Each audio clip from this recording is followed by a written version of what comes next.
Good afternoon and welcome to the June 24th Health and Housing Task Force meeting. I'd like to first recognize that we're on the traditional territory of the Sununimok First Nation.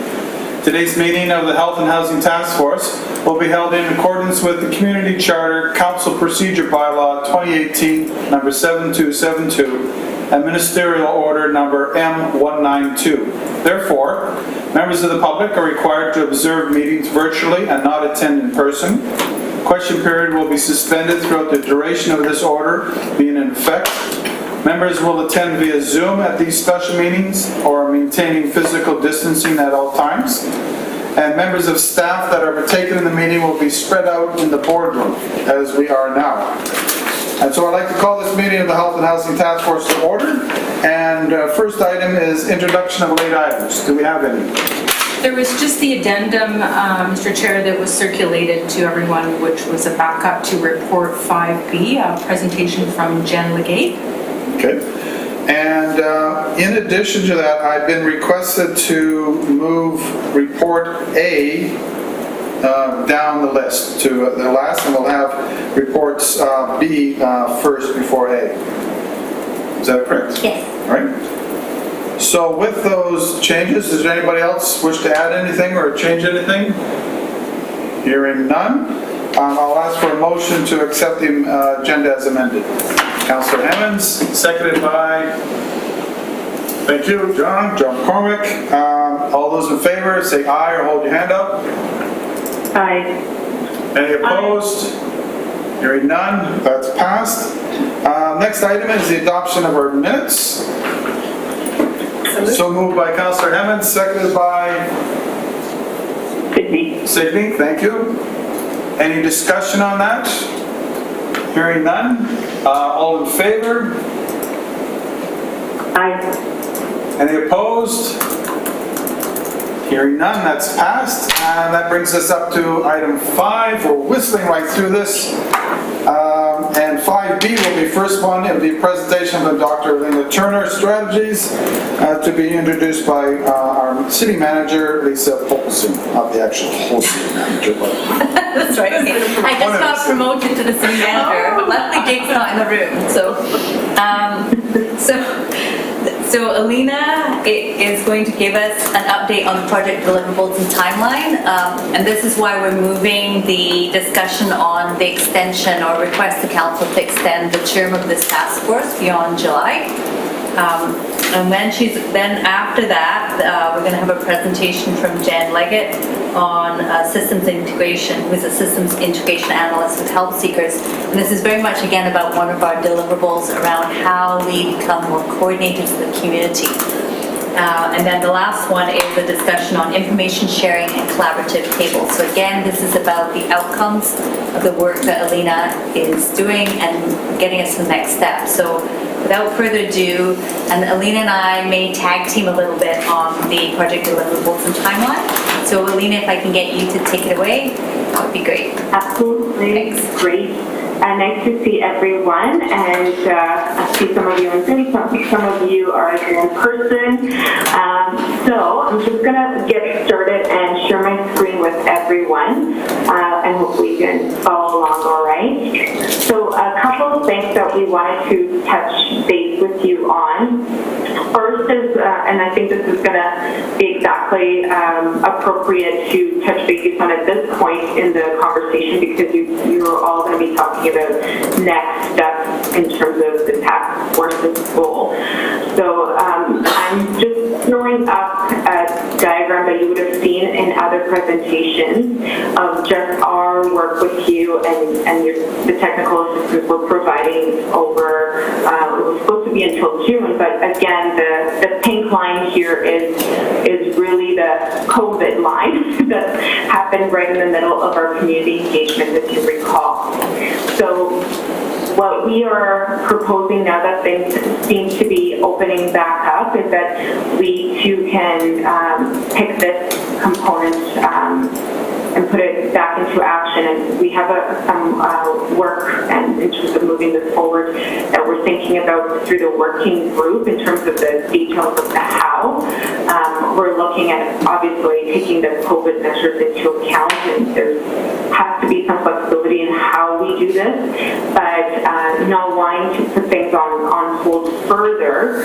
We said let's get the lived experience and the remainder of the design lab up and running again. So those would be happening, as you can see, in June to September, and rather than us pretending like we're still in March, which is when we were doing the initial round of design labs, because we've come a long way. We've done a bunch of work through the needs assessment, the financial modeling, the initial round of design labs. We got lots of input already up to this point in the work that we've done with the committee since October, really, since we started this process. So why, sorry about that. So why move, or why not take advantage of that? And so the process that we're thinking through with the working group in more detail is, can we do some of the lived experience where our consulting team can take that on, but maybe have some conversations and feedback in terms of the emerging priorities and have those validated so that we can start leveraging the design labs and more into the implementation startup rather than rehashing things that we've already been through over the last number of months.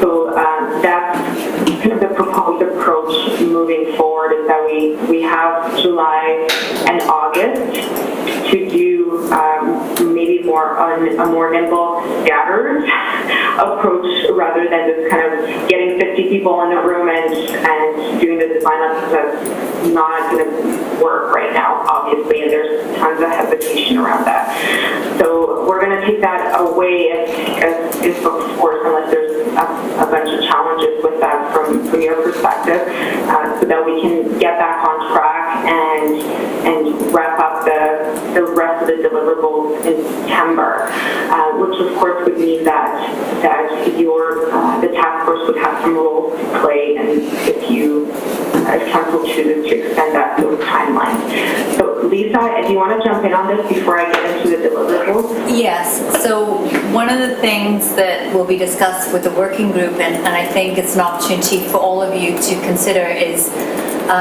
one way of reshaping how we do the design labs is looking for opportunities.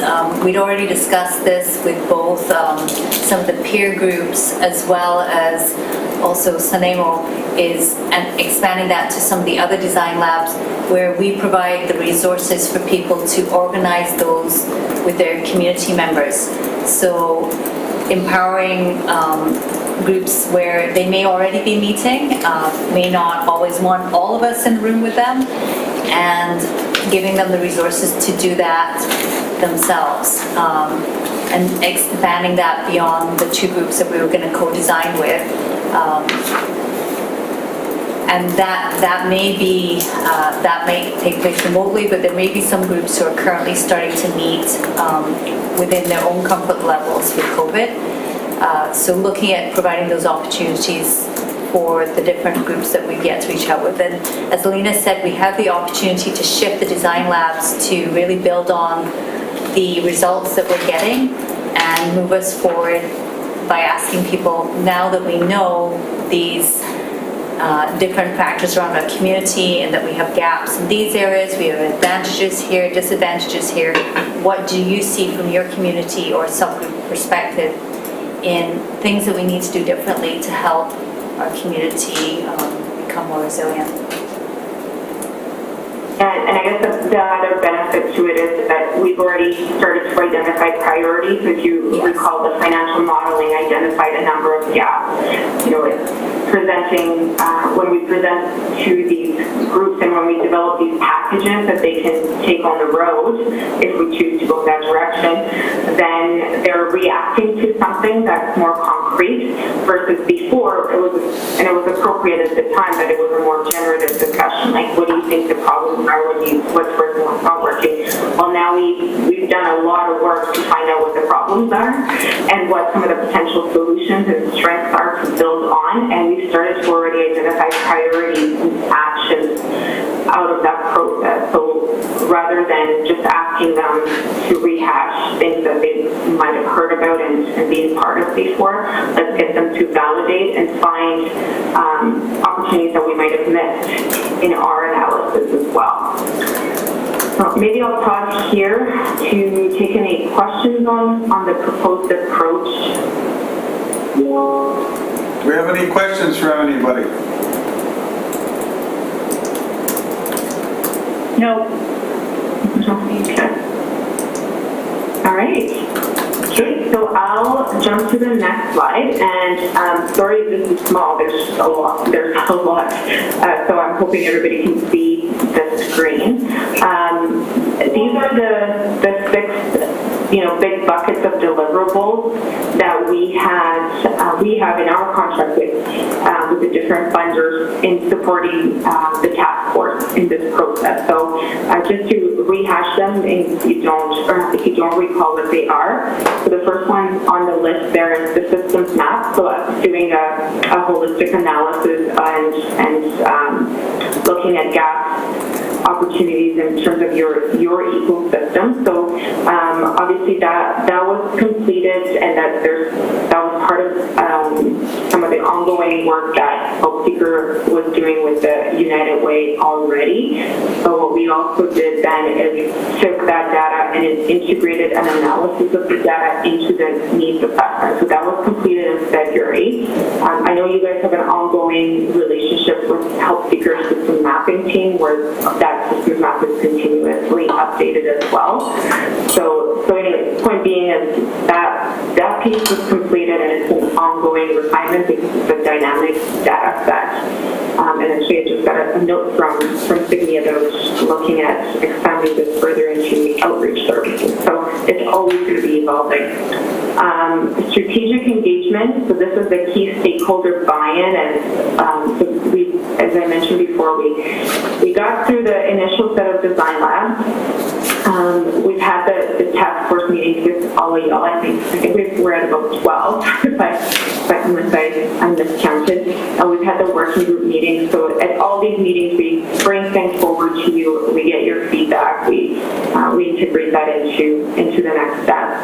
We've had the coalition meeting at the beginning of this to get their insights in terms of formulating what their expectations were.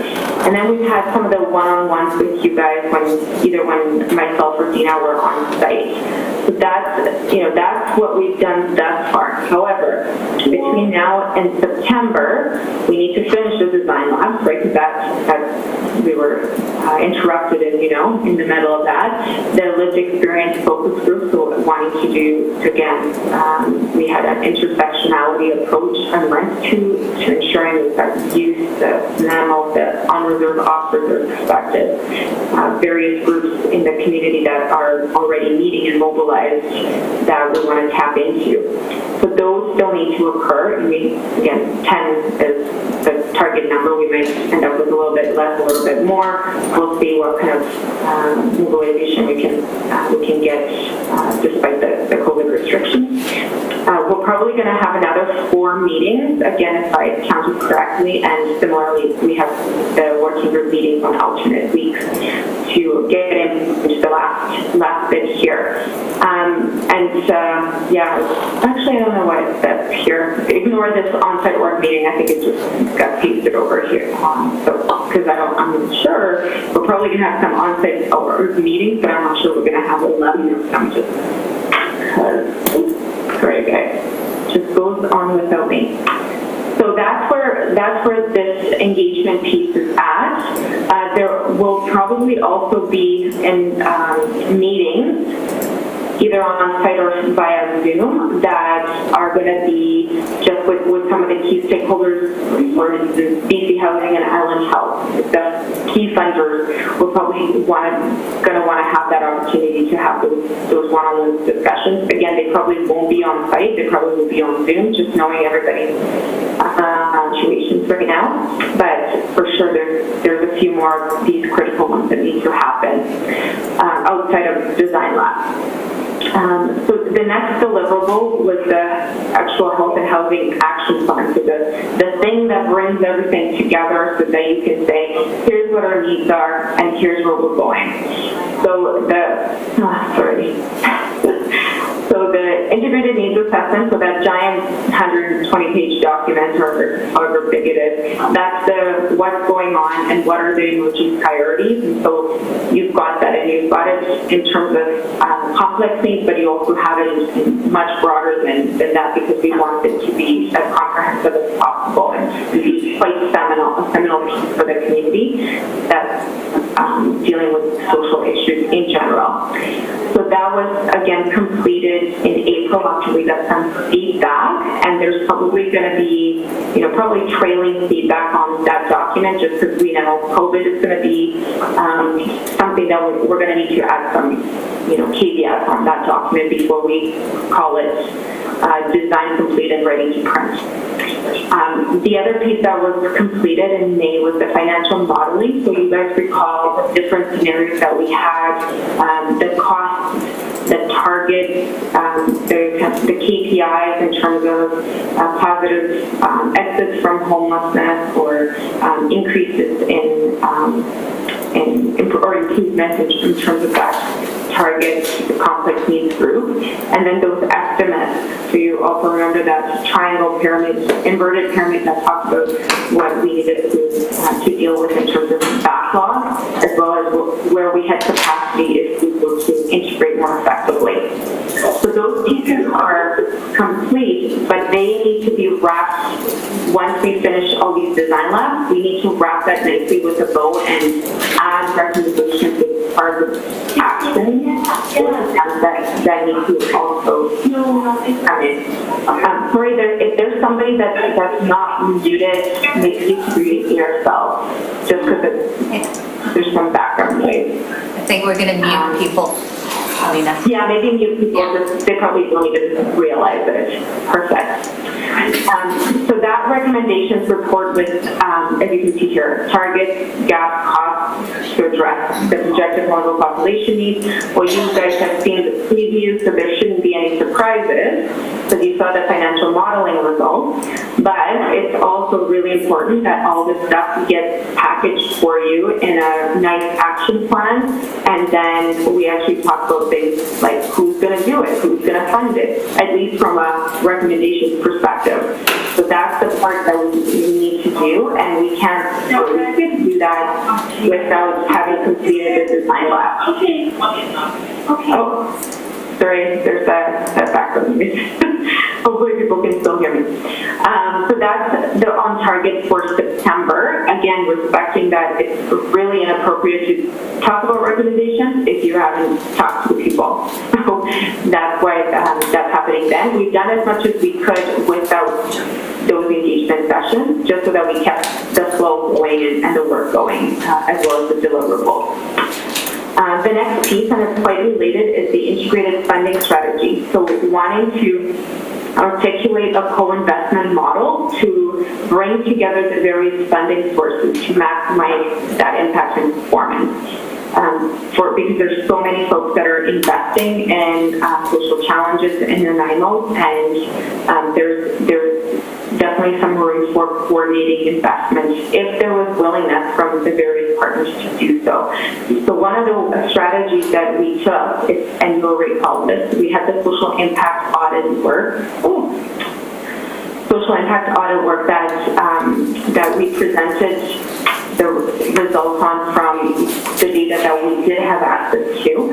And then we talked about needing to still get some of the VHAB BCH data as well.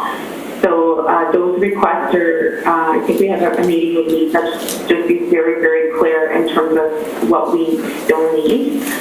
So again, wanting to know what is being funded in Nanaimo for this population is what we're looking for.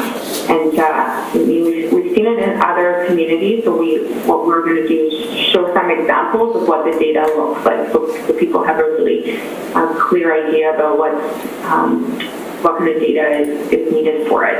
And again, the reason for it, of course, is that once you know what you need, which we got out of financial modeling, and you know what's already in the community, and we've got that broadly in the social impact audit analyzed. But what we want to be able to do is say, okay, well, here's what VHA's part of this plan is, here's what BC Housing's plan component is, here's what City's role is, here's what United Way's role is. We'll just have this really clear funding model so that you're not given a plan from us by the end that hey, somebody should come up with these millions of dollars. We can actually say where some of this funding could come from, and if it can't come, then at least you know that. At least you know where you stand and the work that you might need to do from a GR perspective, and that's not a consideration for council as well. So that's this integrated funding strategy component, and like I said, we've done parts of it, but we still need to do this work with the funders to see if we can get some buy-in for co-investment approach.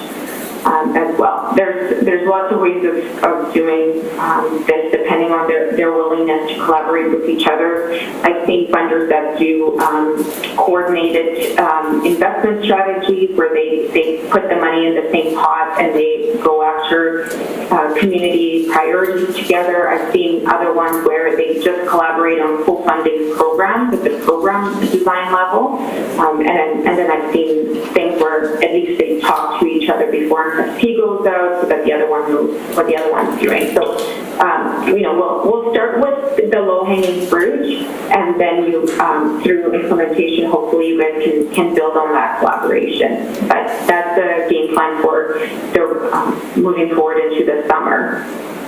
Integrated coordinated access. So we've been spending some time with you and the working group talking about this and getting some of the deliverables to you so you can start visualizing and understanding what this all means. So one of the pieces that we talked about, and you'll remember this from the last couple of meetings, we had the spider diagram that talks about how all the different pieces connect into an integrated coordinated access model. We talked about the ecosystem design as well. So where does the ICA fit within these broader components? And then we talked, and we're going to talk more about IC model today after this presentation because we want to get into some of the more nitty-gritty aspects of it so that we get your buy-in into what we're going to take forward to the design lab. So once we have this discussion today, and probably our next meeting as well, what we do then is we're going to take advantage of the design lab to present some of these tenets to get a feel for what the key stakeholder groups that are going to be living with whatever we design and get their feedback from the implementation standpoint. And then that all gets written up for you so that you have a model for Nanaimo that can become your framework for next steps. So that's still, again, doesn't make sense to write the model without the design lab, but what we can do is come up with some of these deliverables that we can then use as part of the design lab conversation. And then our last deliverable was this complex needs integrated service model. And that, again, to refresh your memories on this, was looking at those really high system users and talking about how best to develop an intervention for this group. Because of the data work and the financial modeling, we have a much better sense of what the numbers look like to target the highest system users now. And then, again, what we did with you guys in the last meeting is started to introduce some of these, how other communities are tackling this from a coordinated perspective. So today I'm going to bring this up again because it's the complex needs work through a complex needs table and intervention model. It's really connected in with the integrated coordinated access discussion as well. So we're going to pick that back up again today because the same as the broader IC model, we want to present some of these key aspects through the design lab process to get some feedback on them. The other part, because we've done the financial modeling and we know what the numbers look like, we can also develop when we do the model write-up, we can start talking about here's how many case managers you need, here's the type of skill sets that they need to have, here's what the costs are going to be to actually kind of not eradicate this challenge, because you're always going to have complex needs, but at least eliminate the backlog that's creating some of those major frictions in the community right now for this target group. So that too gets written up. What I've seen some groups do with what we produce, so this deliverable of the write-up, is that can become part of your advocacy work. It can become part of sort of trying to generate funds to support implementing that program model, because it's usually something missing in the community. It's usually a combination of permanent supportive housing that's missing for really high special care facility level, so a lot of health involvement for this population, and ACT, so assertive community treatment, maybe some intensive case management. So again, you can see how all of this stuff is really interconnected, because there's one thing about writing a model and then having nobody step up to fund it. It's kind of, not to say useless, but it's a bit of a futile exercise if there's no buy-in in terms of implementing it. So we have to do our work, and with the funders in this space, particularly BHAP and BCH, and see what appetite there would be for addressing complex needs in the NIMO. Either way, we're going to do our due diligence with your consultants and make sure that you have the deliverables that we committed to in the contract, but we'd like to also take advantage of the time that we have with you to support you in these conversations as well. So I think some of these combos will involve members of the task force, just because, well, behind BCH are part of that task force. I know United Way is co-investing in some of these aspects as well, to reaching home. And then, of course, the city has a key role to play in terms of your engagement with community groups and so on. So any questions about these deliverables updates? Alina, I think we have one from Lisa. not so much a question, but more clarification for everybody on the call, is that with the 50 highest, I think the phrase we want to use is the top 50 members of our community for whom the systems have failed, because their needs are so acute they're not being met. So just to provide a bit of clarification and some context on the basis of that, is it really focusing on our community members who remain consistently unsheltered and underserved because their needs are so acute. So to make that very clear, that's what we're looking at there. And these are often our community members who come into challenges more often with law enforcement while needing acute health care and other supports. So that was a pretty significant piece in some of this work, is that if we can come up with a way of dealing with this, with their needs, that how much that helps the whole system in being able to be more resilient and have the capacity to provide for others with less acute needs. So just, I think with COVID, that our community members who suffer the most like that's really where we face the highest challenges, and where we're seeing stretches for those of you in law enforcement and other places where you've identified this. So that's a really key piece, and I just wanted to frame that a little bit differently, Alina. I think we talked about, instead of calling it the highest systems users, is the folk for whom the systems have failed, which is exactly where we're doing this process. Thank you. And Councillor Hemmons. Thank you. Alina, I may have missed this, but on your third point, the recommendations report, is there going to be conversation in there of the action plan to end homelessness and how it still applies, where it still applies, et cetera, et cetera? Oh, you're muted, Alina. Sorry, I think that's on our end there. Yeah, sorry. Yeah, absolutely. That's exactly where that would fit in, because one of the sections is actually at our next meeting, we're going to present to you guys, actually, hold on, let me just finish this thing here. Erin, let's see, okay, I'm just going to erase this and make a note myself. I'll do it on my own time, not on your time. Okay, so here's actually exactly to your point, Erin. I wanted to map out our next meetings with you all, just so that we, because I was told that August is kind of a no-go for council committees. July 8th, our next one, the Ica Model Overview. So again, talking about complex needs and all these things.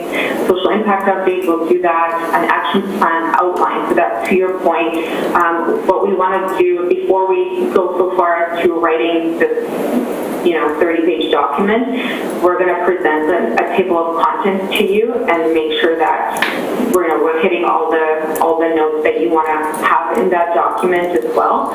So one of the sections that we have that for is update against existing plans, because I think there's more than one. Like, you've got the action plan on homelessness, but there's some other plans that we identified in the needs assessment that we might want to make sure we acknowledge and show how this aligns and builds and complements those other plans. So there's some municipal work, there's some provincial work, federal housing strategy, et cetera, that we want to make sure that this lines up with. That's perfect. Thank you. I think Superintendent Miller had a question. You bet. Yeah, Dr. Turner, thank you. Just building on what Ms. Poplesing said with respect to the 50 people with whom the system has failed. Have you seen this with any of your past clients with respect to information sharing? And where I'm going with that is that we're quite difficult to share across. We're RCMP, a federal agency, BHealth provincial. Health records, of course, are very classified and very personal. Police records, obviously, that way too. CMHA, United Way, everybody. So how do we get past that big privacy/info sharing thing? How have you seen that done in the past? Yeah, actually, it's part of my presentation, so that's a really beautiful segue, Superintendent. Yeah, if you don't mind, just parking that until I have a whole thing about it in a second. So yeah, you'll have to stand by waiting. Yeah, you'll have to stay tuned. Now you can't skip away. Okay, so before I get into that presentation on coordinated access, any other questions on the deliverables? There it is again.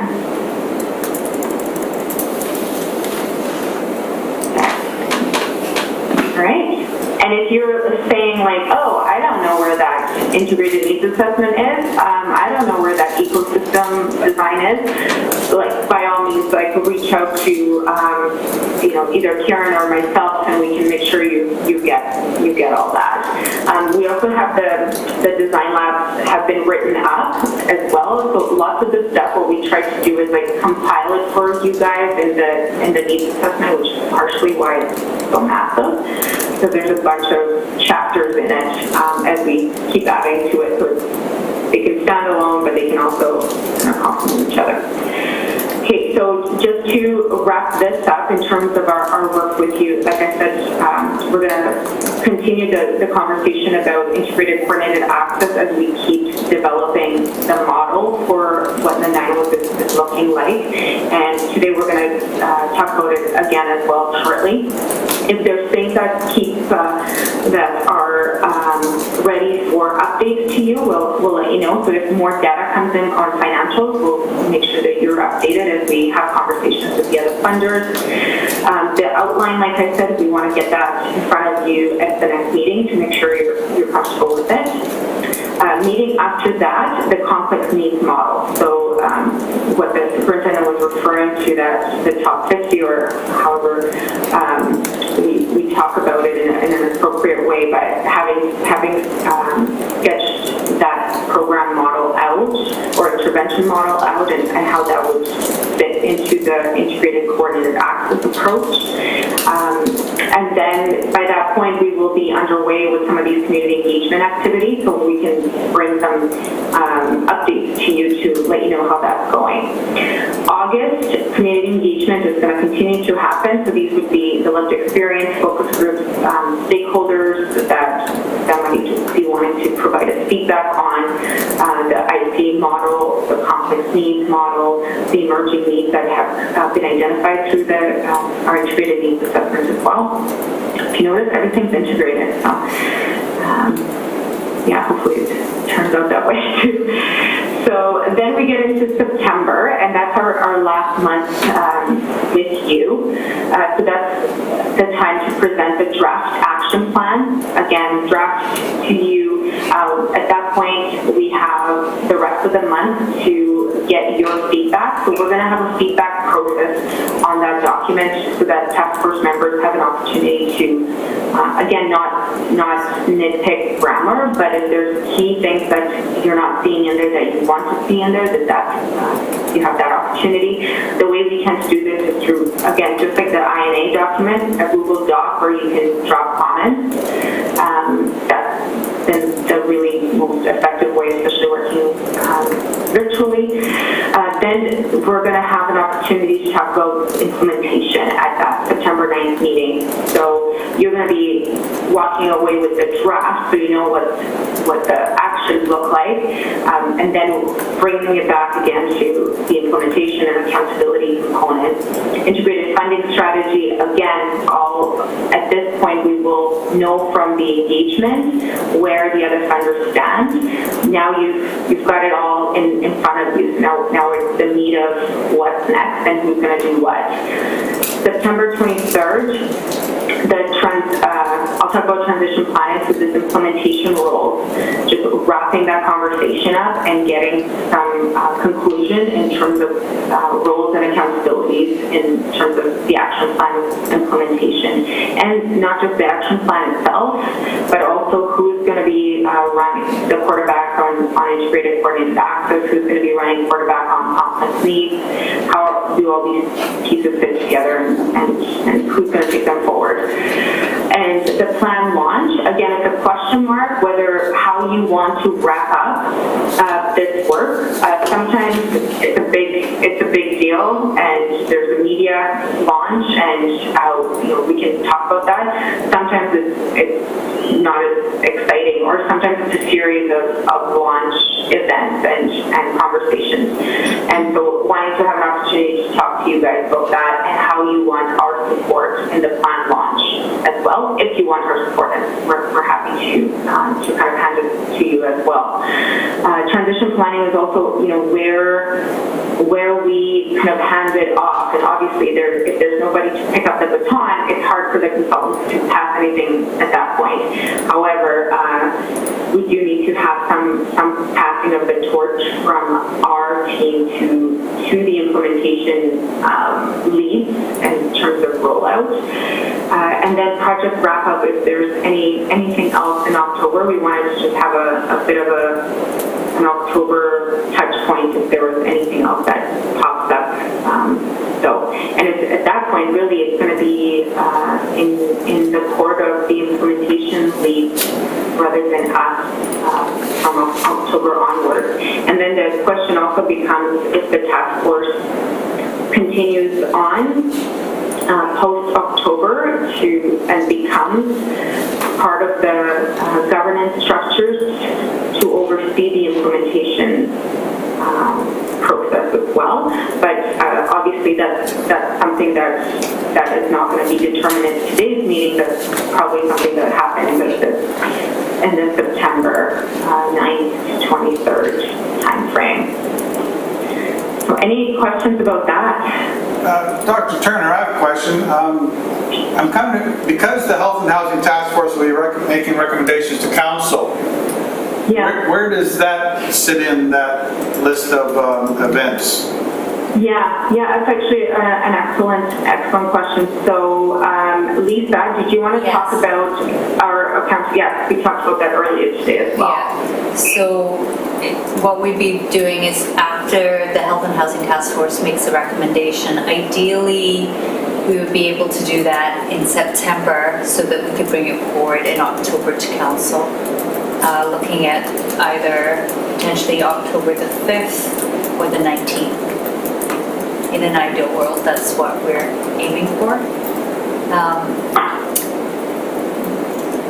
With the key piece being that it's as we've been doing things, recommendation from this group to council that they endorse those recommendations. Okay, thank you. Yeah, so that would probably happen here in October. Yeah. I'm guessing. Yeah. And you guys, when you go to council, you probably want to have all this stuff wrapped up. Like you want to have the deliverables finalized. You want to have a recommendation around how you want to launch this publicly. And you want to have a recommendation around implementation as well so that council sees the full picture in October. And otherwise they're going to ask, well, who's going to do it? You know, who else has seen it? And all of that. So, but you guys are the experts. So, what are your thoughts as members of council? Does that make sense? Oh, that makes sense to me. I'm also looking at the work that you're doing is in the event that council wasn't involved in this and you were just being hired to do out this consultation, many of this stuff can be implemented with or without council's blessing by the other agencies and that work in our city. So I just wanted to see how all that tied together. But the coming forward to council in October, I think is fine with me. Councillor Emmons? Yeah, it makes sense. My only reservation would be that it's the closeout of this group, and if council has concerns or questions, where's the window of opportunity for that engagement to take place? But I touch wood as I say this. I'm confident in the recommendations coming forward and council's ability to kind of navigate that. But I also know, Dawn and I will have all of this information, so it's not a big worry. And yeah, so Aaron and John, like if there's value in socializing things earlier, where if you want me to go in front of, obviously virtually, but in front of council beforehand with certain aspects or an update, or if you guys need materials to brief at any point between now and October, just, like we can talk about that as well through the working group. Okay. For value. Yeah, that's great. Thank you. And one addition, because of the complexity of this, it might be well positioned for a special council meeting or what was formerly the GPC to give council more time to ask questions. And Elaine, I think that's a great suggestion to have you present for that discussion. So a special council meeting just allows for more discussion with council to ask questions than the typical council meeting format. Yeah, so now that you guys see the next however many months, then you can think about when would we have enough information of what council needs as well? Like, do you want to wait until September, or do you want to give a certain update in the summer versus do you want to wait until we are more formulated more towards the September time frame? So, but I leave that to you, Aaron and Dawn, to let me know where I can support, and I'm more than happy to hop on and do a kind of a webinar with you or anything that might be of use to them. Okay, thank you. Yeah, that's really helpful. Thank you. Awesome. All right. Any other questions on July through October?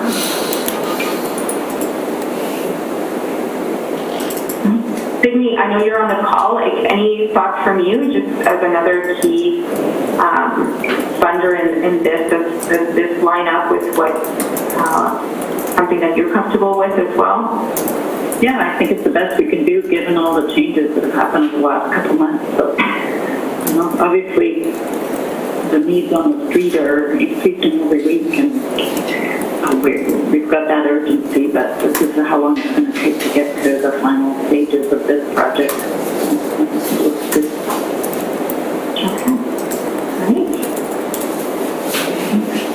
Awesome. So I'm going to hop, yeah, thank you. I'm going to hop into our next discussion, and this is picking up the introduction that I did last time on integrated coordinated access. And if you recall, the conversation last time was to talk about whether we wanted to have a narrow scope or a broader scope in terms of the model. So the narrower scope would primarily focus on homeless populations, more or less only, and then the broader integrated coordinated access model is encompassing of other social challenges as well. So there's an opportunity to integrate with poverty reduction or disabilities programming, seniors programming, as well as homelessness and those complex needs populations as well. So the message from the task force as well as the working group and that was really lined up with what we heard from the design labs and the needs assessment was that we wanted to have a broader model so that we could grow into this more comprehensive approach in our community. So that's what I'm going to focus today's presentation on, just to give you some more information about what that could look like in Nanaimo with some more tangible examples. And Superintendent, I'm going to touch on the complex needs piece and the info sharing specifically because that is often a red herring that needs to be overcome in implementation. Sounds great. Perfect. So again, some of the pain points and why we want to take a more fulsome approach. And obviously these are pain points that were identified in your needs assessment. These are not pain points unique to Nanaimo either, so I don't want to pretend that these are not challenges that we see in lots of cities across Canada, but definitely the cross-section of social disorder, addictions, mental health, homelessness, but obviously that being very much connected with things like poverty and income inequality, as well as trauma, adverse childhood experiences as well. So again, making the case that it doesn't make sense to just be myopic about designing this process because people are not myopic. People are not one issue people either. And at the same time, we have an opportunity to design something that can prevent challenges as we grow our capacity to be more integrated and responsive and proactive. So it can't just be an intervention thing, it has to have a prevention aspect as well. And then the last piece is around service quality, efficiency challenges. So how can we leverage whatever we do here to tackle some of the more endemic fragmentation challenges in the way that our social safety net has grown over the last number of decades as well. So that's the challenge that we have. Again, a point here that people's needs are layered. So basic needs, health and wellness, family, community, safety, security. It's really hard to talk about housing and not talk about stress, or not talk about family and not talk about feeling safe, or domestic violence or legal issues. All of these issues are interconnected, and so any approach that we have to coordinating access to support has to be holistic as well. It can't just talk about housing. It can't just be heads and beds. We have to talk about all of these other components, or at least have a framework to do so.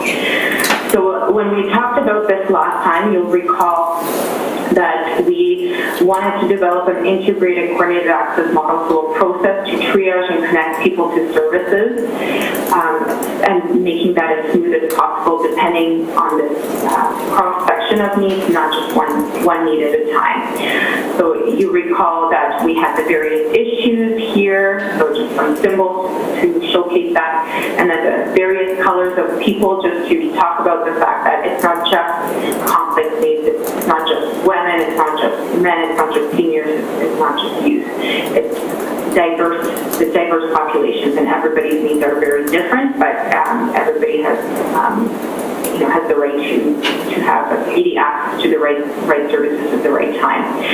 And then you will recall that we talked about this need to coordinate our service providers into a fulsome spectrum of services, and that includes housing. And so here we made some adjustments to reflect the concept of spectrum, so emergency shelter, transitional permanent supportive housing, but also assisted living, special care facilities, affordable housing, rental and home ownership, so the housing spectrum more fully. There's probably a bunch of other housing types that, again, could be added here as well. And then the support options. So we've got tons and tons of categories, and Help Seeker has 85 different services that are lumped into about 10 different support categories.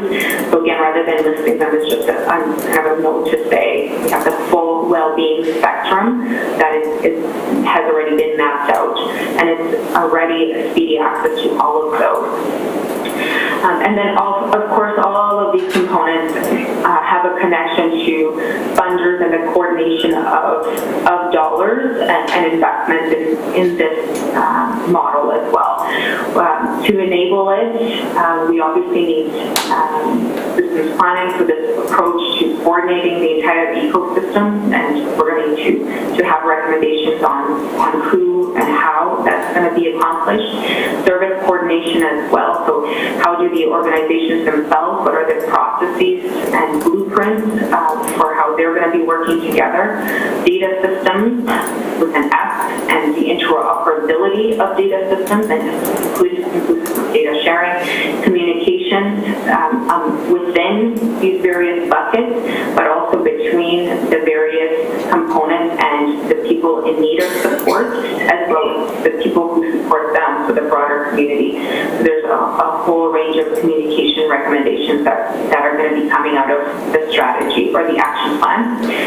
Funding alignment, so I referenced this, and we talked about the core funders here, but there's certainly a lot more that could be leveraged as well. But for sure, BC Housing, VCAP, Fed through Reaching Home, and United Way would be core funders in services right now.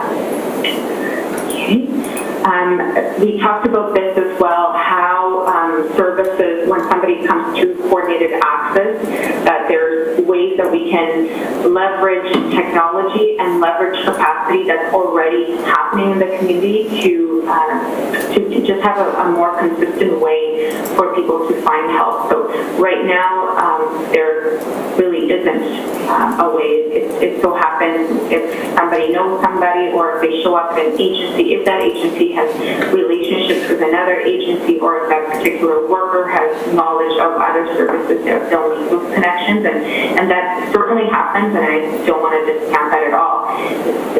It's happening at and not at a systematic ecosystem level. And so that's what we're trying to achieve here. Can we make this triage process more consistent and have a playbook for everyone to use in the various services? You'll recall that we have about 600 different listings in Help Seeker, and so which reflects 3,000 plus services out there. So we have a lot of a healthy amount of services that are available. Some of them are very much for folks that don't need a whole lot of intervention. They might need a very temporary rent subsidy. They might need a very temporary food hamper. It's a one-time thing, and that's okay. There's others that need a lot more hand-holding through System Navigation. They don't have experience going through the social assistance process, so they might need some case management support. Others that might need some support with their landlords because they have an active addiction. Others that need support navigating the treatment options because they're struggling with addiction, domestic violence, you name it. The point here, sorry, just skipping guys. The point here is that there's mid to high needs individuals in the community, and you'll remember the triangle that you can kind of almost foresee the triangle. Low needs, a lot of people have very, very low needs. Less people have mid to high needs, and then a very small amount of people have very high needs, and that's the complex needs component. I gave you some examples, and this is one example from Grand Prairie, where they've organized all of their services into Tier A, B, and C. And you can see there are some examples of what that would look like. They've developed a digital navigation approach to ensuring the broader community knows where to go for help. You guys already have that as well, and you amped that up during COVID, so you're using Help Seeker to do that digital navigation. What they've also asked for, and it's something that you can think about using as well, because they're already developing this tool, is an actual screening tool for folks that don't really know what they need. And believe it or not, that's the thing, where people don't know what to ask for because they don't even know what their needs might be and whether there's even help available to them. So they've developed a short screening tool, which we're going to add on top of Help Seeker, or with Help Seeker, so that people can, the ones that know what they want, they can go in and find it. For the ones that don't, they can take a brief screening so that they can get referred really quickly, and doing that digitally. So there's no need for everybody to have to make a phone call or to have to show up in person. Lots of low needs individuals, so say myself, if I'm in need of a early childhood parenting program, I'm newly pregnant, I don't know what I'm doing, I don't necessarily need to go to an integrated service table to figure that out. I am fully capable of navigating for myself if I'm given the right tools. So how do we build capacity in the community for the folks that are able to digitally navigate to do so on their own? Because that, again, builds capacity and also relieves pressure so that folks that do need that more intensive personal rapport can have access to those resources, and we can kind of divert where it's appropriate. I don't want to take away from the fact that people need personal support, so this truly is for the folks that are more than comfortable going online to do that. So we do need to have an option for them, and you've already implemented this. So, Godspeed, you're already doing it, and you've got that mapped out, and it's continuously evolving as well. The next piece is this concept of System Navigators. So there's certainly, from your seniors groups, we hear this too, where seniors are used, some of them are actually, would be using the digital navigators, and they find out about it through Facebook, and that's great. But there are some seniors, there's also some lone parents, you name it, right? There's people from all walks of life that need to talk to somebody and need to be coached through how to navigate the maze of services. And they might also have a whole lot more going on than what we might look at from the surface. So they might just show up for a food hamper, but actually there's you scratch beneath the surface, and there's mental health, there's addiction, there's domestic violence, etc.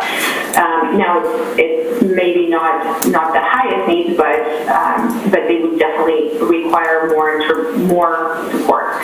So what Grand Prairie has done, and I bring them up because I think they're quite far along in terms of their community buy-in, probably the furthest along in implementing this model. So they've got System Navigators that they have in key locations across the community, and I'll talk about that in a second more, but they've got them, and they're not new people. What they did is they actually shook the trees in their community, and it emerged that there was this range of workers in the frontline system. They might have been working for the health system, and they actually have key health system folks that do navigation. They were working in senior centers. They were working in libraries as library front desk folks. They were working in shelters, you name it. So they already had jobs that included an aspect of system navigation, and the reason they were doing it is because people kept coming to them. Some of them were teachers as well. So what they said is, rather than creating a whole new program, what we think we're better off doing is leveraging what's already in the community and building their capacity. So they created 3 levels of navigators, and I'll show you what those are. Level 1 are very much kind of natural support. So they might be the aunt that is everybody always goes to it. They might be the faith leader that, again, they provide that support to their community. So obviously the level 1 expertise is not hardcore. They're well suited to the low to medium needs to make some of these referrals. But then they've got level 2s and 3s. Level 3 navigators are dealing with the really complex needs individuals. They're usually street outreach workers that are already having these relationships. Some of them are ACT team members, so folks that were clinical leads from the health region that are engaging with this population already. And then level 2s are your more typical social workers in key roles across the community. So some are stationed in shelters, some are stationed in drop-in centers, etc., or some of the prevention programs in the community as well. So anyway, so that's how they're doing it. They're scattering their navigators, and I won't even say they're scattering because they were already doing this, but what they're doing is leveraging them, naming them, and then connecting them as a community of practice so that they develop their skills, so that you have a whole layer of level 1 navigators spread across the community, talking to each other, getting training on how to navigate the system consistently. They have a playbook, they have a script, they have a resource manual, and they get training on how to navigate effectively at that level. Same thing for level 2s and same thing for level 3s. And obviously the training and the material are very, very different. So what is also getting standardized as part of that is some of this information sharing process. So on that point, I'll jump to the last level, which is this integrated service table. There's level 3 navigators that connect folks that are complex needs to the service table, and at this table, this is where their service delivery plan gets developed and assigned. So from here, the client's obviously information gets shared, and don't worry, I'll get into how that's done. But then there's also a case plan that gets developed and action happens. So this table meets weekly and goes through case files and then assigns a lead case manager and supportive specialist. So a case manager might be assigned from the health region because the client has complex mental health and addictions needs, and the housing team might support with a housing stabilization. The city might support with a rent subsidy because not the city, the housing body, housing authority might support with a rent subsidy. So every case, and again, there's not a lot, they're like you, they're between 70 and 100 people that go through this process. One thing to note for them is that they're not just dealing with housing and homelessness clients, they're dealing with complex needs altogether. So it might be a senior with dementia that gets brought up at the table. Now that doesn't mean this table is case managing them. No. What this table does is assign the case lead, triages to the appropriate case lead so that case gets dealt with. They also monitor so that they make sure that case doesn't keep coming back up. If it does, there's a system failure, there's a system problem, and then that gets escalated to the funders or the system players there. So they have a process like this as well, where the funders and the system leaders sit together, and these various tables flow these cases up where if there's keeps coming up with barriers. So if somebody that goes through this process, they still don't get the right service, they're still blowing out, or nobody's connected with them, there's got to be an accountability at the system level to kind of resolve that. So that's their model. Like I said, lots of ways of doing it. in Lethbridge, they contracted one organization to actually run system navigation and this process. So not every community wants to do this more decentralized model. You can centralize it and contract one operator, and there's pros and cons to all of it. It's got to fit the community. That's the step we need to do through the design labs and this next round of consultations to say, well, if this is kind of the big picture, how do we operationalize this? How would a service table work? Is there already a service table? And who should sit there? How are we going to structure the agreement so that information can get shared? Again, this is the thrust of the work we need to do between now and September to work on that. Same thing with this. If we're going to have navigators, which organization is going to have a navigator? Or do we, is the recommendation that we contract out system navigation to only one agency? There's pros and cons. Okay, and then this, I think you're already there on this level 1, and you're already well underway. So I feel like that's just keep on keeping on, and it's the communication strategy and marketing to keep that up, and using the data for system planning, which we are doing with you, but it's ensuring that keeps going as you roll out the rest of your model. Sorry, I had some of these where I was hoping to have time to go through, like how would this work in practice, but we always run out of time. So, I'll keep coming back to it because I think there's more, not important things, but there's important things that we need to keep considering. There's 4 key components, and I think I talked to them.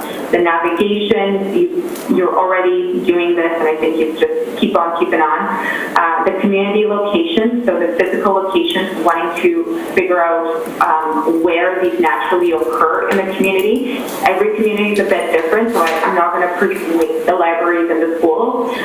For sure, those tend to come up.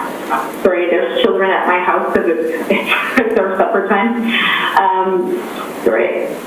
The service tables, because there's sometimes youth tables that need to co-occur, so sometimes you break population groups, but either way, there has to be a place where complex cases get dealt with.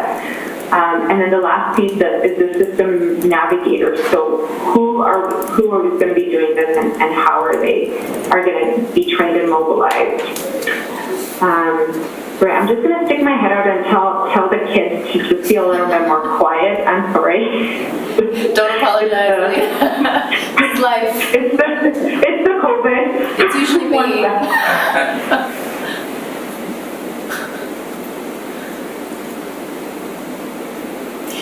And I know as a new community health network leader. Okay. I was like, can you guys be quiet? Mom's still presenting. And they're like, no. They said no. So, sorry. Oh, boy. Okay. Yeah, so I talked, or I wanted to talk to you guys a little bit about the level 1s, 2s, and 3s. So level 3, and again, this is Grand Prairie, so I'm not saying this is what we're going to do in Nanaimo, but it's something, it's always easier to conceive of it when you see how everybody else is approaching this. So level 3, they don't have a lot, right? There's not that many people that can navigate for really complex clients. They need to have they're unicorns, level 3. There's probably only 3 or 4 in your community. And I'm talking about like actually finding these people, like naming them, back to your by names list, like we need the list of who are these level 3s in the community. And I think through the design lab, we actually need to figure that out. Because otherwise they're the ones who hold all this knowledge and how to work with this population. They're the ones who have the relationship. But we do need to find them and hone their expertise, because they also become peer leaders for the level 2s and 1s, again, if we go with this model. So the level 3s are really good with engaging complex needs. They're really good with building trust. They know systems. They know how to maneuver policies to get the people what they need. So it's, if you don't know who they are, we should know who they are. They're very, very important to making this work, and we need to leverage them. If they don't know each other, they need to connect as a community of practice themselves, and then we need to take them to the next level. What are the tools that they need to be even more effective, and what support do they need to make this happen? Level 2s, like I said, there's folks in your that are probably paid in some way to be case managers, or some of them are even called system navigators in your community. There's seniors navigators that I met with. There's resource teachers or counselors that are stationed in schools. Some police officers as well. They're very much in this role where they are engaging with populations with psychosocial needs, and they're providing some kind of a triage or information about where to go for help next. That's what it is. So who are they? Where are they already located? And how do we connect them to each other, build them up, train them, give them capacity so that they're doing their work consistently? Level 1, this is really your guys' civil society, your primary prevention cadre. These are the folks that are in community every day. They're kind of the social glue in some ways. So I really am thinking about faith leaders, so pastors that are involved, ethnocultural community leaders. They're probably elders or healers that are already doing this work in community, and they're embedded in their network. So the same with them. How can we build them up so that they're connected to this body of this work?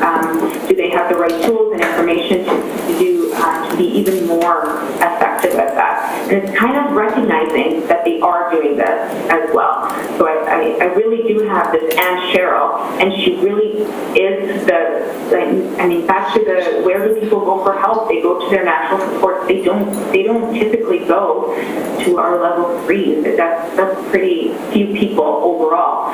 Now, complex needs, absolutely. They probably know the outreach workers that we're probably going to be ending up identifying, but in terms of primary prevention and the everyday Nanaimo citizen that comes, that is vulnerable or thinks in need, they're not going to go to the outreach worker, right? They're going to go to their natural support. So who are those natural supports? How do we identify them? How do we train them? How do we connect them? And then how does this all fit together in a streamlined process?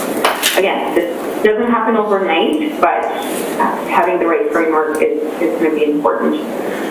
So again, I think I talked about this. So what are system navigators? So they're easily identifiable and accessible individuals providing information, referral, and coordination support to individuals in need, again, to a different level of support. Because navigators also know when to move somebody, when somebody's needs are beyond what they can provide. So navigators also know when this person really needs to be passed to the right level of support. Why system navigators? Consistent information, support data collection, and obviously they're able to assist those needs more effectively. Who is the navigator? They're usually, from our experience, existing community frontline staff who complete navigation training. So frontline staff or frontline, they might not be staff, they might be informal folks as well. Either way, the point is that you already have them. It's about honing them and organizing and coordinating them. A couple more overview. This is again from GP. Some examples of receptionists and primary care, school staff versus level 2. Some again have a navigator role already versus these experts in Grand Prairie, it's actually the Friendship Center who's the lead level 3 navigators in that community. All right, and then finally, I keep promising to talk about information sharing, and I'm putting this back up from last time to pick up this conversation because this is a screenshot, literally, of what happens in a meeting, in a complex needs meeting in one of the communities that has these tables for around complex needs. And so you can see here, and it says ICA. You can see here this unique ID, and it's obviously not something, it's called by names list, but as Karen notes, there's no names here.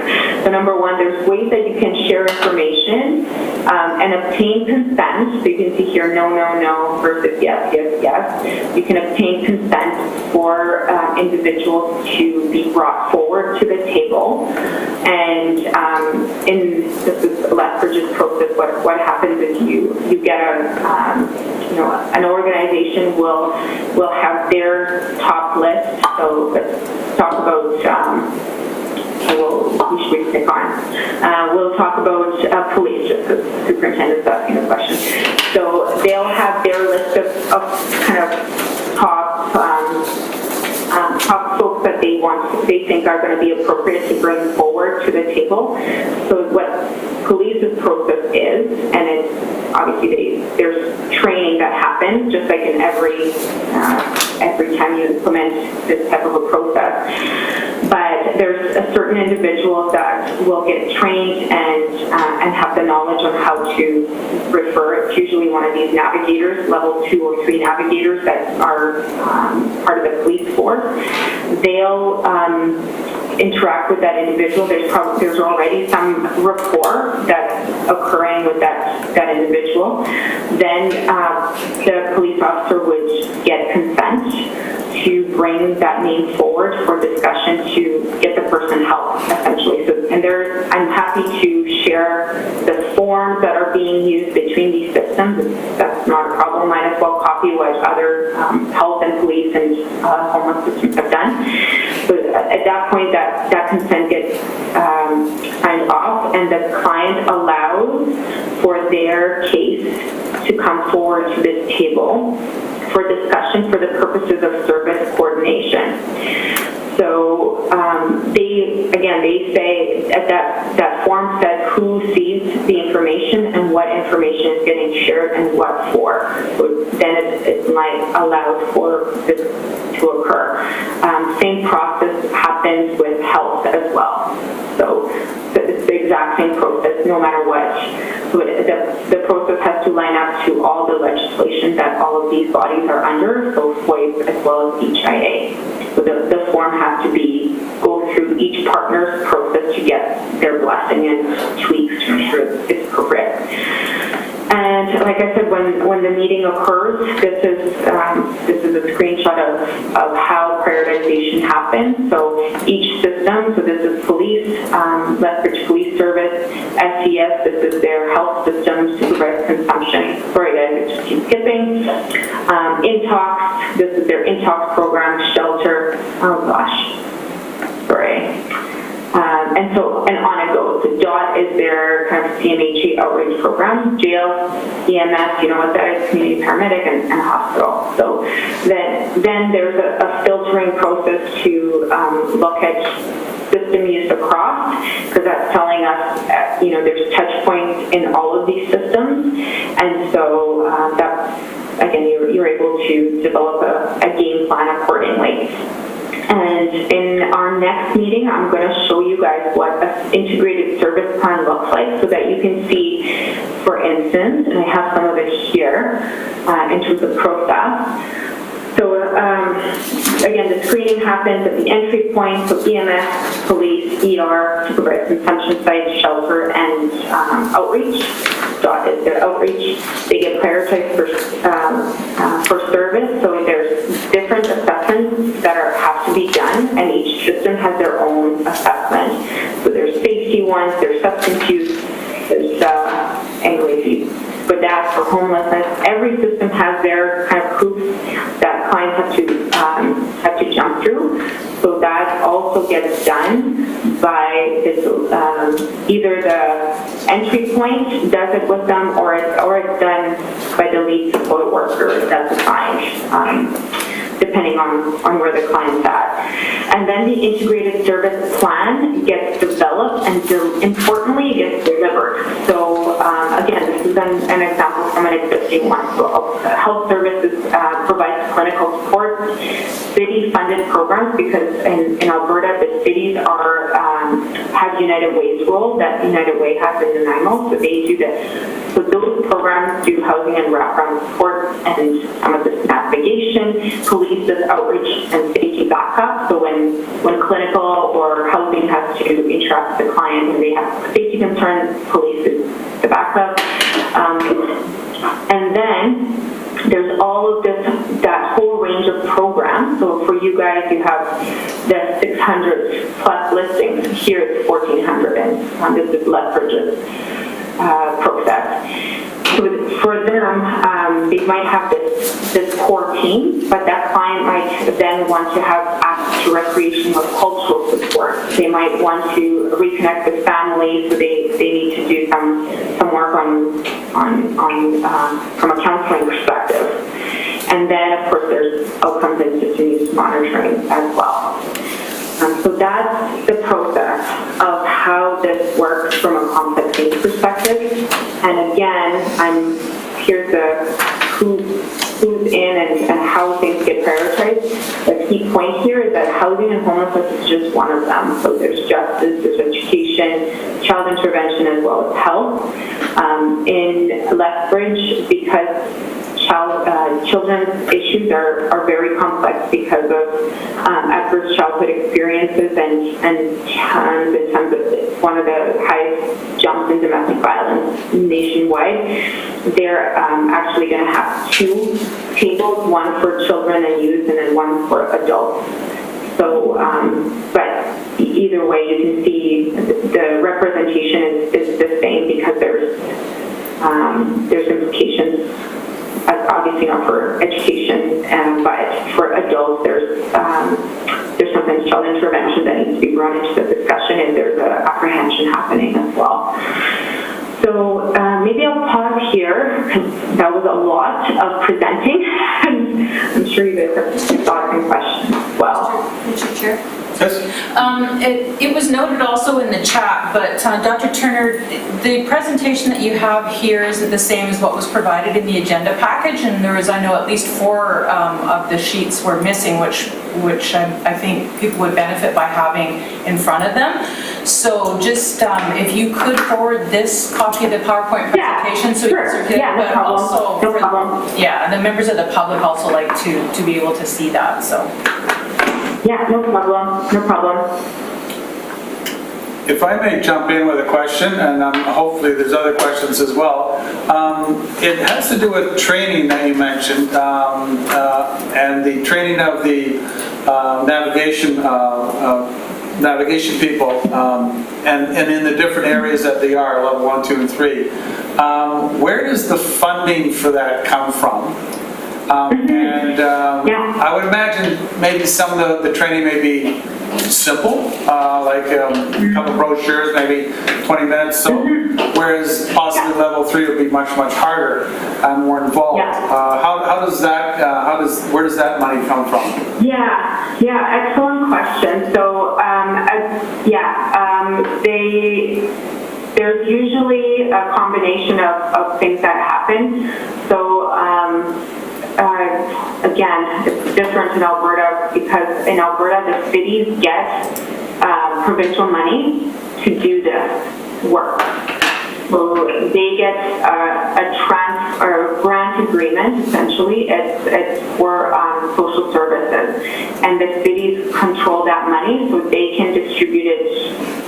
Again, this is very similar to how United Way's relationship with the feds is on the homelessness money. Imagine having that relationship with social development and poverty reduction and getting a chunk of cash to implement all of this work, right? And I know that's not the case in BC, which makes it very difficult to figure out how to fund this. But because it's social services, it's provincial mandate, so therefore provincial dollars get used to do this. There is some, more recently, the homeless money from the feds has been earmarked to support this kind of process as well. So for instance, that's how you guys are paying for part of my contract with you.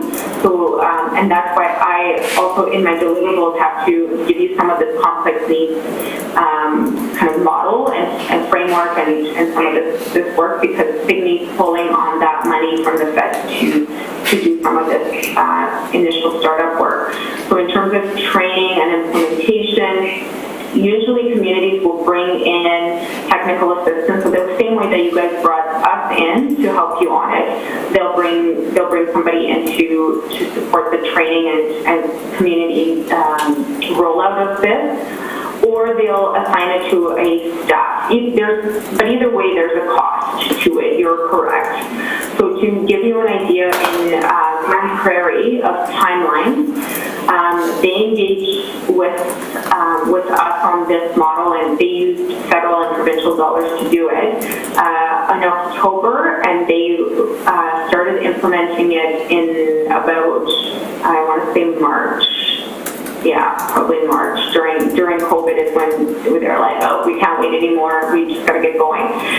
So that's when they started their level 1 and 2 and 3 kind of mobilization, and they did it. Like I said, you guys are already implementing level 1 with Health Seeker, but what the city said to us is, we need videos, we need marketing materials, and all these things. Well, obviously we're using our contract with them to develop some of that for them. Same with you guys, where we did a bunch of stuff with Signy's team around marketing, Health Seeker during COVID. So very, very similar with you guys that way. Level 2s and 3s. The materials, we actually developed their materials. So I think there's a way, if this is something of interest, it wouldn't be too hard to adapt it to Nanaimo, and there's a way to kind of speed that up. Now, who does the training? The city took that on, because they're the funder. They are the system planner in Grand Prairie. So they have a committee of system leaders, similar to this task force. And then the city is the backbone of that. But again, I don't want to presume it's the same context in BC, because you don't have the same funding relationship with the provincial government, and we're still taking that process on. Yeah, so Alina, building on exactly that, and I think this is perhaps where it's helpful to really think about BC context, is that we have the Ministry of Social Development, Poverty Reduction at the table. We don't have the Ministry of Children and Families. That is one piece that I see that is pretty central going forward. And then we also have Island Health and BC Housing. And so you're right, we are in a very different space in terms of our ability to leverage, control, and finance. But I'm speaking with permission through the chair, to all the partners at the table in terms of leveraging up to your agencies and ministries, is that in our context, we may be looking to the Ministry of Social Development or Poverty Reduction, or Island Health, or one other ministry I'm missing here, perhaps BC Housing, one of those entities provincially taking that lead for us, because they have the mandates, the funding, they have the ability to leverage as we communicate our needs to them. So either because we don't have that delegated model that Ontario, BC, or Alberta has, so it's really important that what we're looking at here, unless there's a structural change provincially, we have to work within a different context.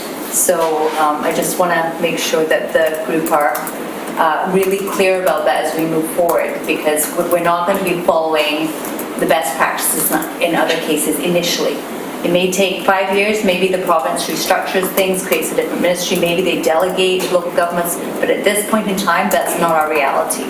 So we have to think very differently as we go forward, and our recommendations will look different than what they would be for Alberta or Ontario. So just to kind of emphasize that.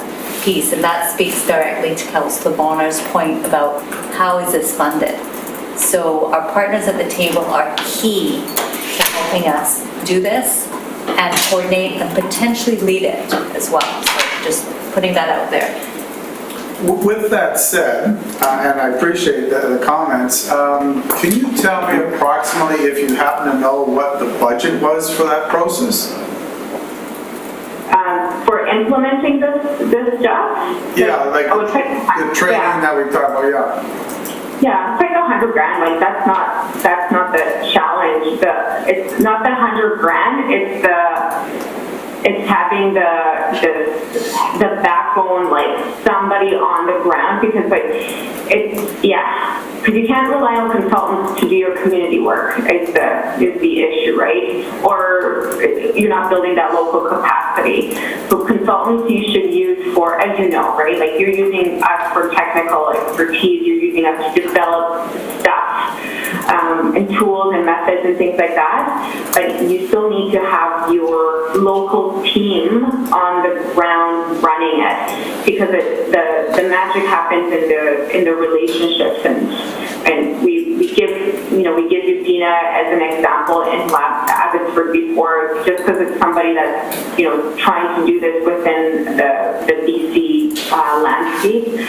So thinking about her role, and she's again same thing. She doesn't have the funding. She does now, because she's now a community entity. But that's not the case here. So is the community entity then the right vehicle to run something like this? And in that case, we'd be looking at a United Way. But the United Way have the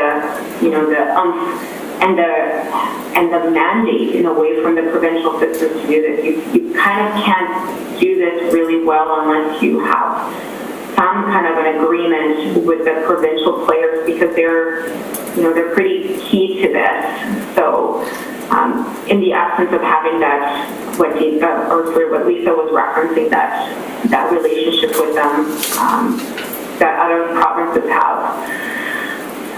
So one thing to consider, and I'm just throwing it out there on the fly, is something like an MOU with our provincial partners that defines that role. And it may be with the levels 1, 2, and 3 that, depending on like the acuity, like certainly the higher level is definitely so health focused, that we have like a tripartite, or what you call it when it's four-way, several partners, including Snuneymuxw, ourselves, and the province, to look at how we fund this and how we implement. So just, we're looking at a custom-made piece here for us here. Exactly. And that's, here's the next step. So we need to refine this model, not this model, but a model that's exactly what you said, customized for the Nanaimo context. BC, but also Nanaimo, and then connecting with the service providers and the LiveX through those design labs. So again, we can cook something up in the ivory tower, literally, far away from the ground, and not talk to the people that are impacted, that this is supposed to serve, and really mess us up. So what the right thing to do would be to, give voice to people that are going to be living this, and see what makes sense for them as well. And all the stuff that I showed you was developed through Design Lab. So this model didn't exist before Design Lab. It was never conceived like this. Same as Lethbridge is really different too. So I don't want to presume what we're going to end up with without that voice. I think Farnaz has some shit like that, yes. I do. Thank you for the opportunity to share. I wanted to touch on something that Lisa just shared about how we've got different governance structures than Alberta and Ontario. And I'm wondering, Alina, if in the upcoming design labs we help communicate that to the participants and in upcoming communications, because we do sometimes see some misunderstanding of what the city's able to do, why we're not doing certain things, and it's fair enough, because governance is very different in different provinces. So wondering if that could be captured so that it helps us moving forward, understand why certain things can't be done by municipal government versus someone who's lived from in a different province and now lives here.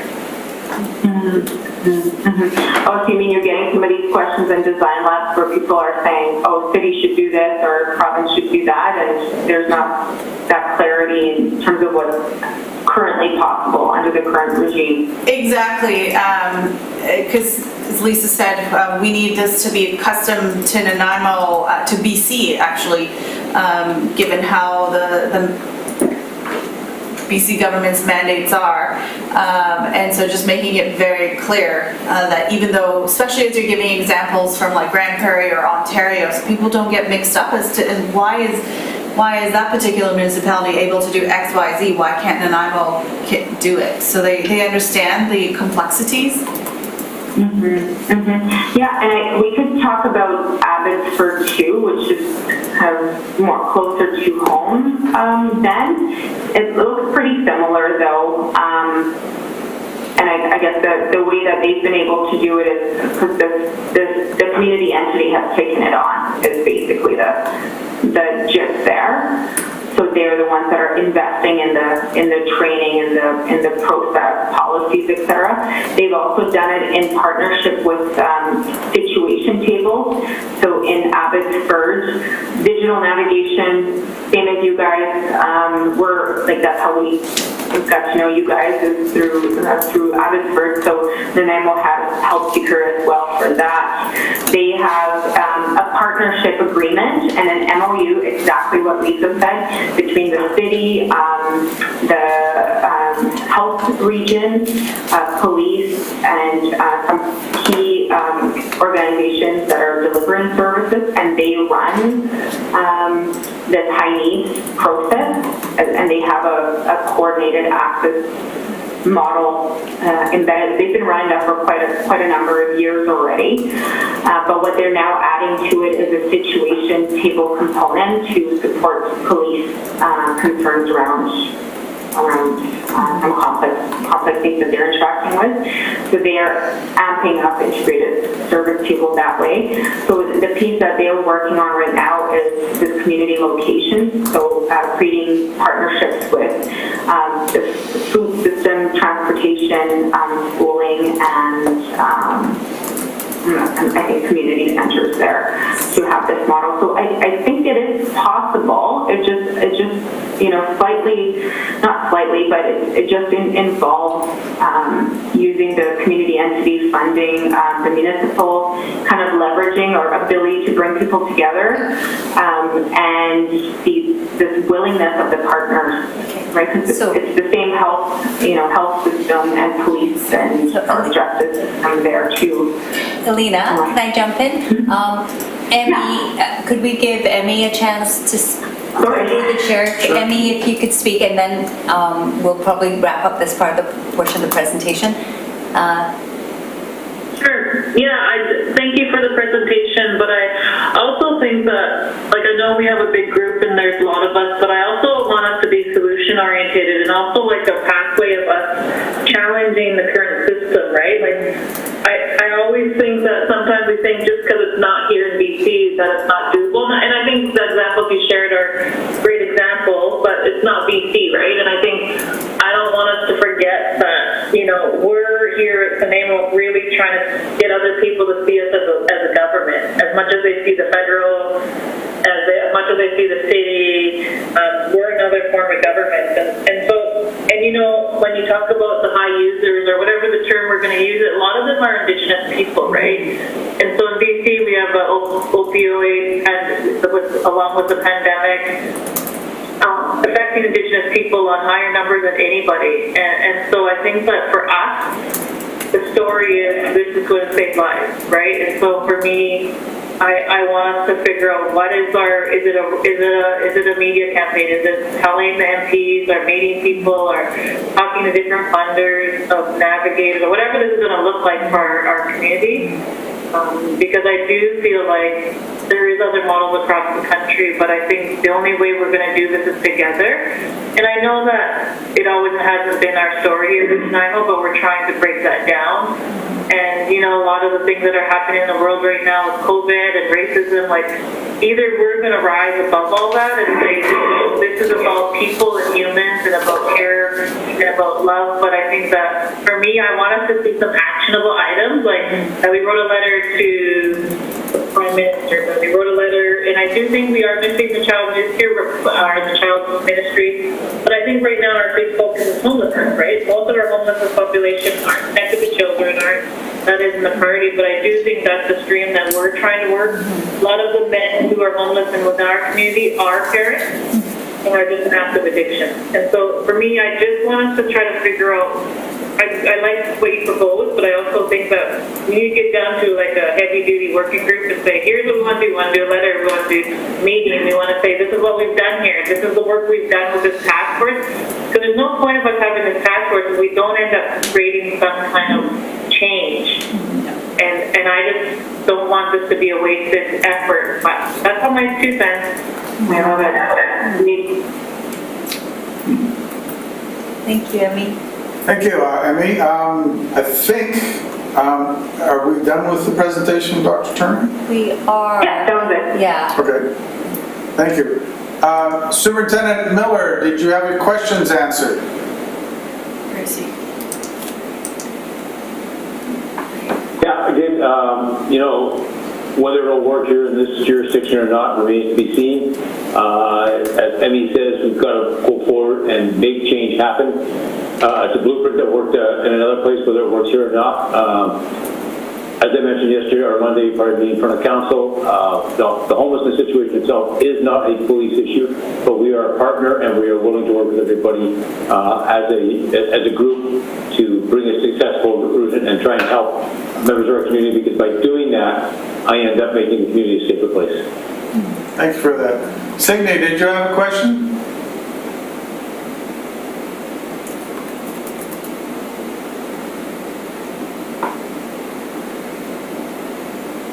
Just a question for Alina.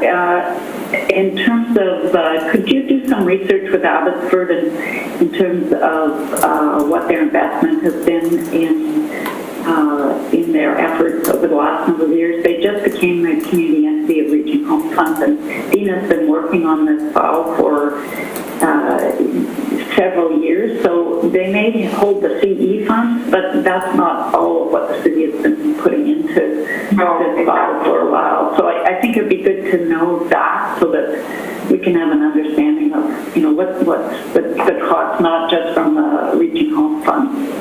Yeah. Well, and the other, sorry, Signe, to interrupt you. Go ahead. Okay, I was just going to say, you guys are going to have a presentation at your coming meeting from Kelowna as well, so another BC example. And then I'm more than happy to present or have Dina present on Abbotsford's model. I thought you guys might be sick of hearing about Abbotsford, so I tried to pepper in some other examples. It's very much the same, like I mentioned before, kind of a combination of Lethbridge and Grand Prairie, so it's definitely doable. But you're right, Signe, there's definitely costs involved to staffing something like this. Dinas don't come cheap, of course. Yeah, I think just if we're going to do comparables, because through the coalition and the funding, it can, the Reaching Home funding can be aligned to the plan. That's not a challenge. That's why many people from the task force or the coalition are on this task force. But I think it's going to take more than that Reaching Home funds to manage the coordination and drive this. And I think the more we know what that costs, I know Lisa and I have talked about it also, understanding what that the back support for these efforts going forward is, it's important for us to hear. And I agree with you, Emmy. I think action-oriented is key. Thank you for that. Mindful of the time, I think I would like to now move on to our reports. Thank you, Dr. Turner. You can stick around if you like, or feed kids, your choice. We're going to move on to report A. Okay, Number 5. Thank you. So this is a verbal report, and Alina, maybe if you did stick around and you're able to throw up the map again, the system map. So basically we've heard from Alina what we're looking at in terms of an extended timeline to allow the project to be completed, the design labs and the engagement to be done, and asking for some discussion around a recommendation to council that this committee be extended through to October to allow for time to complete the different deliverables and to go back to council with a recommendation from this task force. So looking at, we talked about September, but building in some buffer, looking at October. So just some discussion with the task force around your comfort level, asking for that, because if we don't ask for the extension, our last meeting would be July 22nd. And so clearly that would not allow for the completion. Or we would continue with the work, but we wouldn't have the task force come back to ask for direction. So I got one for October. Thank you, Emmy. I'm fine with October as well. I am, yeah. Okay, so I'm going to ask our guidance from Ledge Services. You need this in the form of a motion? Yes, so I think I got the gist of what yours was, so something along the line that the committee be extended through October to allow for time to complete the different deliverables and to come forward with a recommendation to council from the task force. So moved. Was everybody able to hear that? Yes. Okay. All right. Yes. So it's moved by Councillor Hemmons, seconded by Emmy. Okay, Emmy's putting her hands up. Thank you. Emmy seconded that. Any further discussion? Jason, I can see you. Did you want to speak? Oh, okay, good. In that case, I'll call the question. All in favor, raise your hands and say aye. Aye. Any opposed? Hearing none? Thank you. That's passed. We've got a recommendation for council. Yay. All right, I think that is almost done. Yes, and I do want to point out that should we be able to gather in person, Councillor Bonham might be willing to share his sweets. I have rockets here for anybody if they want them, but you have to come and get them. Perfect for Halloween. Yeah. So with that, we're a little bit early. I'm fine with that. I guess it would be motion to adjourn. And a reminder of our next meeting date, which would be July 8th. Karen, I'm looking to you. Yes, July 8th is our next meeting, so stay tuned and we'll look forward to meeting with a working group in between. Okay. So I have motion to adjourn by Councillor Hemmons, seconded by Signey. Thanks. All in favor, raise your hands and say aye. Good night, and thank you everybody for all the great work you're doing. I look forward to doing more together. Good.